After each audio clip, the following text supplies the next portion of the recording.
Doing everyone, welcome back to Biblio Fitness. Hope everyone had a great weekend and beginning of the week. I apologize for a little bit of my hiatus. I had a bit of a scare with my lower back. Clearly, I'm not doing enough stretching and mobility work, and it's come to roost. Like that chick has come home to roost. I am completely aware it's my fault. I've honestly been slacking quite a bit in that department, and now it's coming to bite me. I didn't pull my lower back completely, but it was definitely a scare since it was hurting and I felt like stiff, like I had a lack of movement just to kneel down and open the drawer to get boxes and shit. So I haven't gone to the gym. I didn't go to the gym today or yesterday.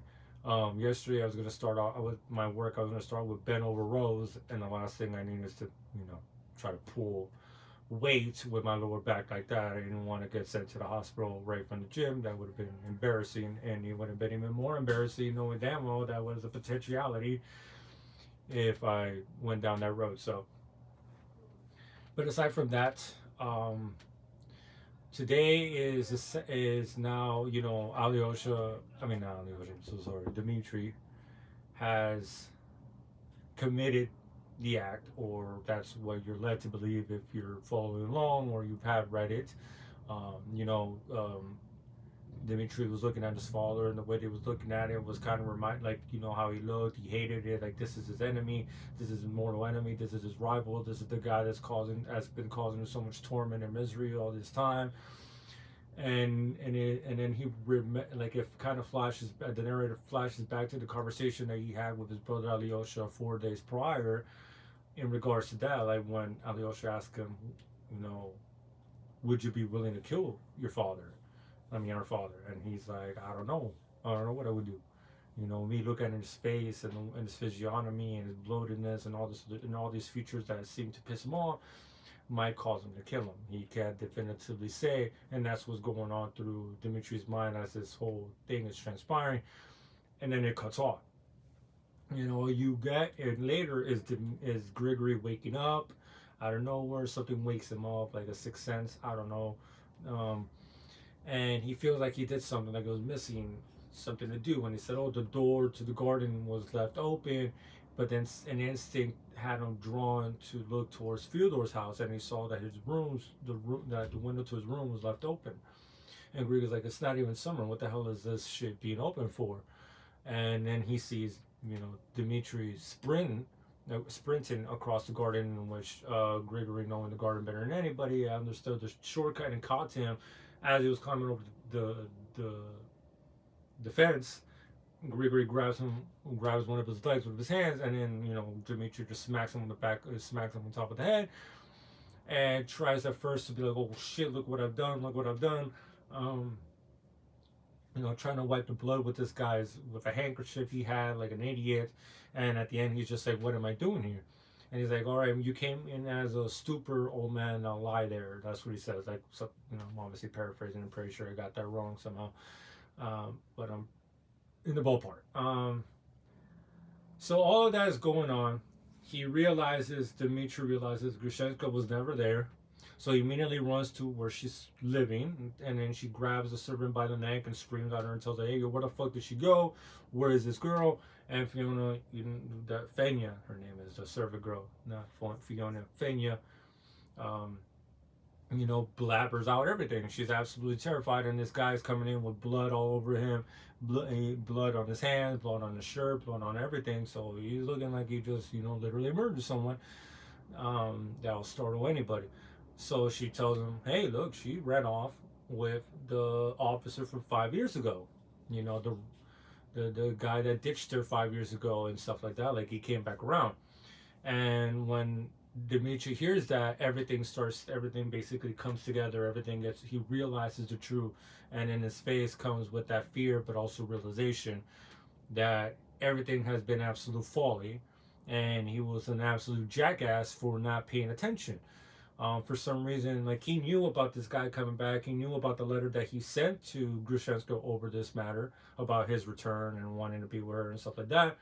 But he completely disregarded and was entirely focused on the rivalry between his father, never taking into account that guy.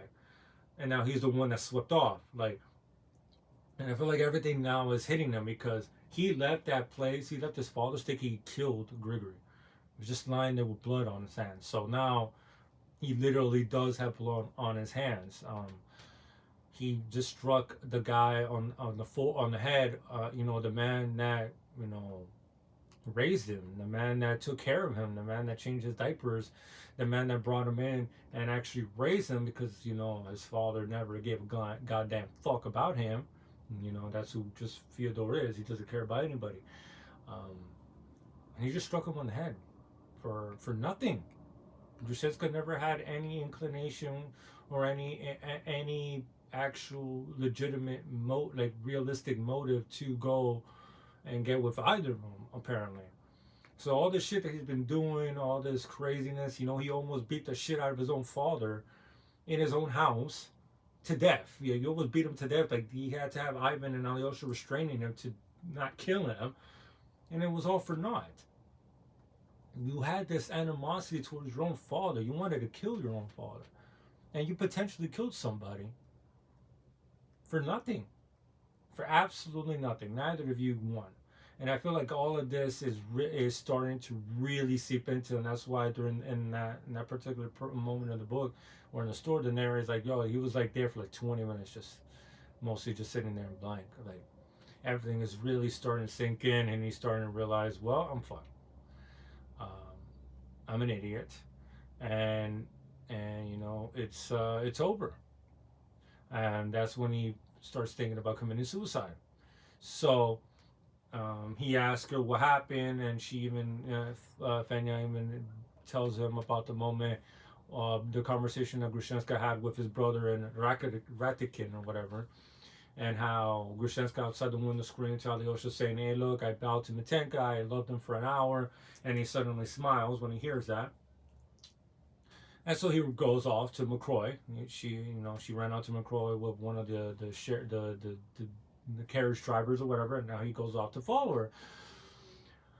But then as he leaves the house, the narrator literally says, exactly 10 minutes later, Dmitri shows up to Pyotr Ilyich Petrokin's house, which is the young official that bought the pistols from Dmitri for 10 rubles a few hours ago. Mind you, a couple hours ago. This is like 4 or 5 hours ago only. And Dimitri's walking in bloody to shit with a wad of bills in his hand and just holding it out there like for everybody to see like an idiot. He's just, he's not there in the present moment. He's clearly running off thinking about all this shit that he's going to do. And that's how he walks in. That's his physiognomy as he meets Peter. And Peter's obviously, absolutely startled and taken aback by the look on this guy's face and how bloodied he is. And he's like, oh, what the fuck happened to you? Did you fucking kill somebody? Did you get in a fight again? Like, what's going on? And this guy's just, Dimitri basically telling, hey, look, I have no time. I need to buy your pistols I need to buy the pistols again from you. In this instant, like I don't have a whole lot of time. And he tries to hand him 100 rubles, and people was like, dude, don't you have a smaller bill than this? Like, well, I don't have money for this shit. And where'd you get all this money anyway? It's like he starts pressing him, and the excuse that Dmitri eventually provides is that the Madam Kolokov is the one that lent him the 3,000 for the gold mining, to get into gold mining and shit like that. So he kind of basically, like, he obviously warped the story and how it actually played out in order to just lie to Peter, because he's doing all these lies. He's saying everything stupidly throughout the course of this evening, as we're going to find out, is because his whole mindset that this is the last day. Like, it's all come to a head. I did all this dumb shit for no reason. I killed a man for no fucking reason.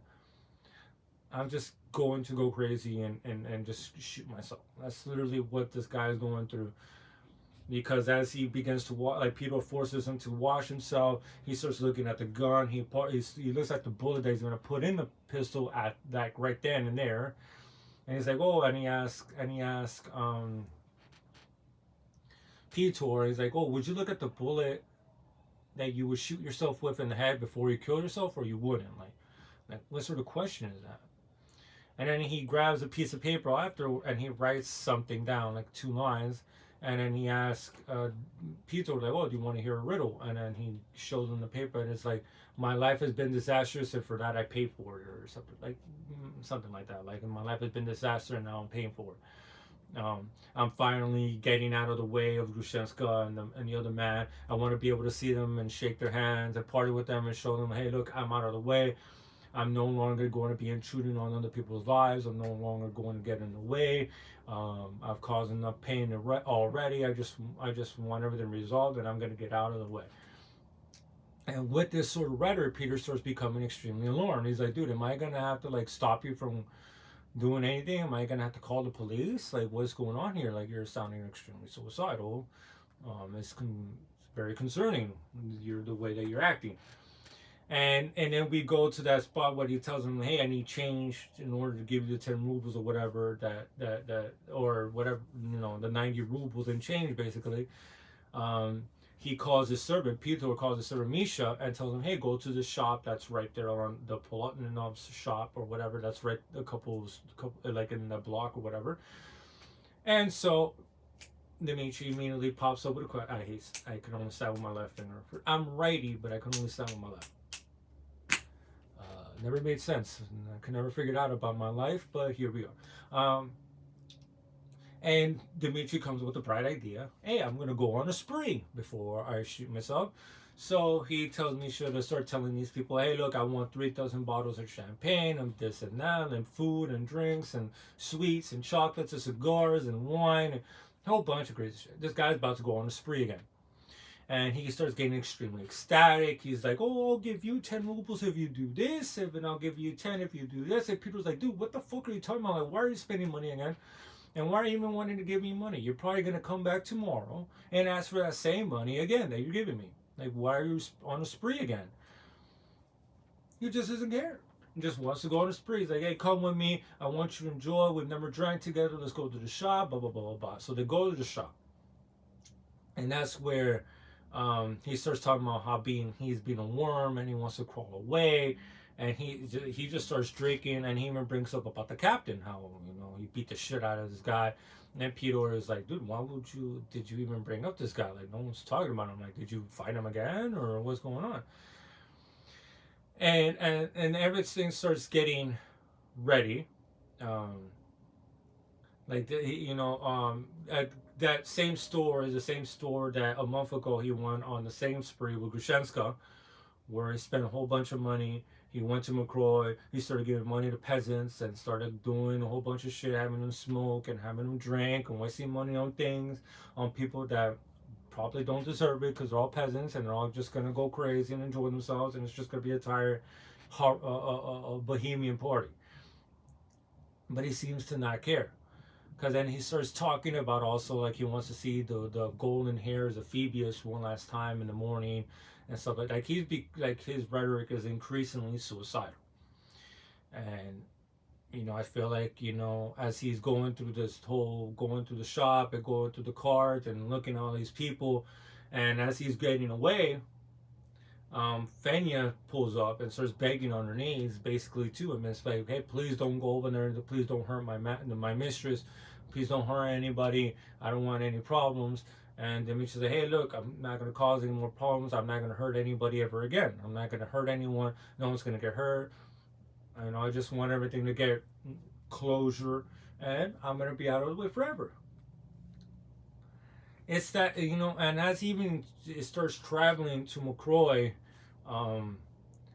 he's really going through that. Like, he is really starting to understand the gravity of the pain that he's going through. Like, how, like, when you do something bad, you want to do something great to kind of offset it. Realism, I guess, the way he likes to say it, is starting to come in. The tragedy and the crime. The pain the pain in your consciousness for committing such an egregious crime. You killed someone that was basically your caretaker. Well, in his mind, he thought he killed him, and it started to hurt him. We don't know if he's killed his father, mind you. I mean, they skipped But even then, like all the stupid shit that he's done, all the pain and misery he's gone through in order to try to get this girl, and it was all for nothing. So all this craziness that you went through, and I feel like throughout the whole this whole segment, and him wanting to go to meet Grushenko one last time is kind of like just trying to absolve himself as much as he can before he shoots himself. And I think he says something about that to Peter about that. I can't remember exactly. Um, yeah, he just like, oh look, I'm just a poor soul. I'm a noble man, but I just couldn't get over these certain things and shit. And it, it's starting to really get a little, it's starting to get like to a whole another layer. Um, I guess that's gonna have to be for the next part because it's gonna get it. Like I'm honestly gonna skip through certain segments of the book. If you want to read the book and I mean want to hold the whole story, then by all means please do. At the end of the day, I'm just gonna talk about what I want to talk about. What we, what could be derived, and it's just futile effort by Dmitri and the low depths of despair and desperation that he went through, being played by Samsonov, having his hopes and dreams going up and down and up and down and up and down, and he never took into consideration the guy that was Grushensko's or um, Agrafina's, which is her actual name, her former fiance. So I can only imagine how stupid he must feel as well. Like you were so focused, hyper focused on your own dad that you didn't notice this guy coming from the wing, and you should have, and you should have, and if that was the case, he probably would have averted so much catastrophe. And obviously, it's Grushenka's fault as well for egging both of them on for no reason when she had no intention of getting with any of them anyway. Um, and I can only imagine how difficult that sort of realization must be. You committed crimes for nothing. You should have already been in jail, and now he's gonna do this one last spree, go crazy. That's why he doesn't care about lying to Pitor. That's why he doesn't care about when he pulled up to Fenya's house, bloody to shit, and when she asked him, "Hey, why did you what's up with your hands?" Oh, so sorry.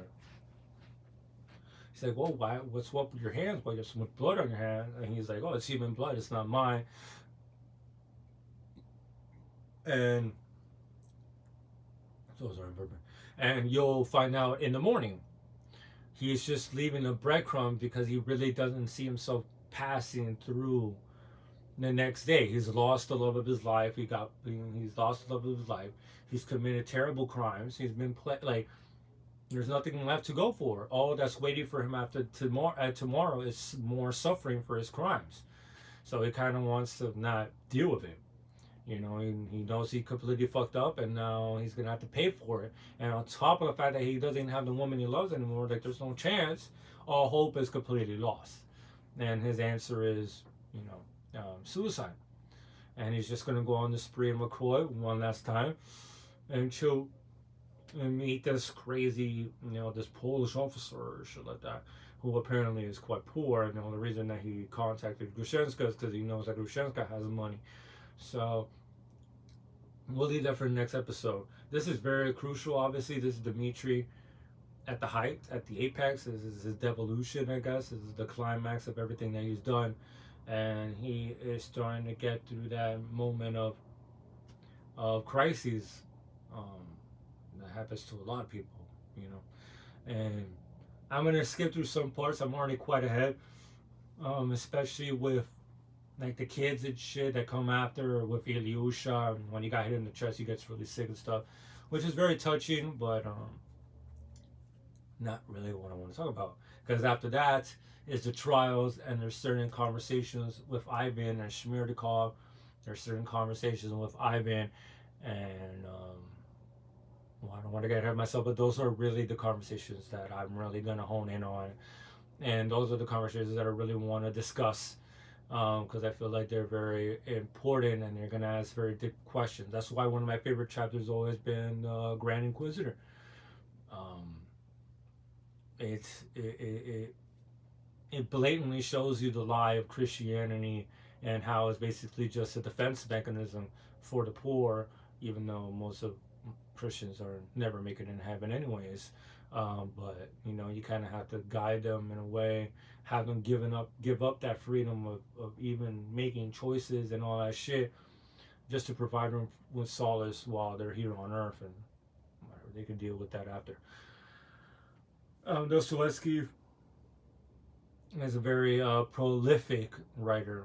There's not the biggest fan of Jordan Peterson anymore, but it makes sense that that's his favorite writer, and it makes sense since they both are ardently Christians. Even we've already gone through that experiment before, but for some reason, I don't know.